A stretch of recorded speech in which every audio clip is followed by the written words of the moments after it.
Pawns are often the first units that jump into the battle for both sides, fighting for space. As this happens, pawns are often threatened by other pawns and pieces. When a pawn is in danger, we often have several choices. Should we push the pawn, capture the attacker, or just ignore the threat? The answer depends on what is going on in each position. Let's take a look at some examples. Let's take a look at the position after the opening moves e4 and knight f6. Black immediately puts pressure on white's pawn on e4. What should we do about this threat? Should we push the pawn, protect the pawn, or ignore the threat? Well, since this is only the second move of the game, there isn't a stronger threat that can be made, so white should not let black simply take the pawn on e4 with the knight. We can protect the pawn and develop a piece with knight to c3, so this is a reasonable move.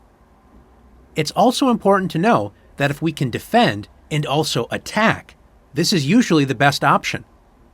White can push the pawn forward to e5, defending against the knight's threat and attacking the knight at the same time. Let's take a look at another position. In this endgame position, black plays rook to e8, attacking the pawn on e4. White could push the pawn to d3, protecting the pawn, or push the pawn to e5, where it is guarded by the pawn on f4. These moves are fine, but why does white need to react? What if white ignores the threat and plays rook to b1? White activates the rook and is ready to take advantage of black's back rank if black is careless.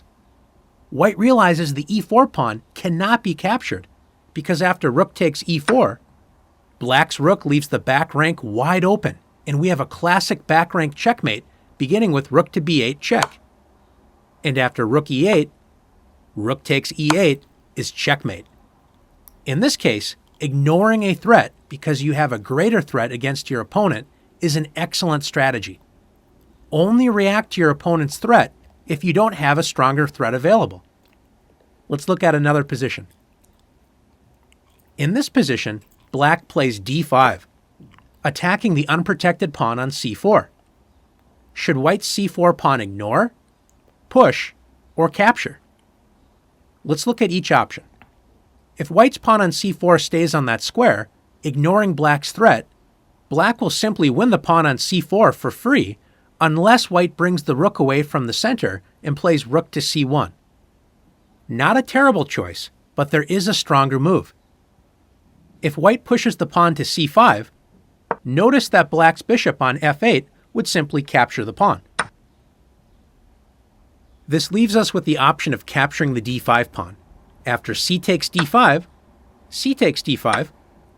Both sides have captured pawns, which doesn't make a big change in the position, so it's an okay option. But was that the only way white could capture the pawn? Let's take a look.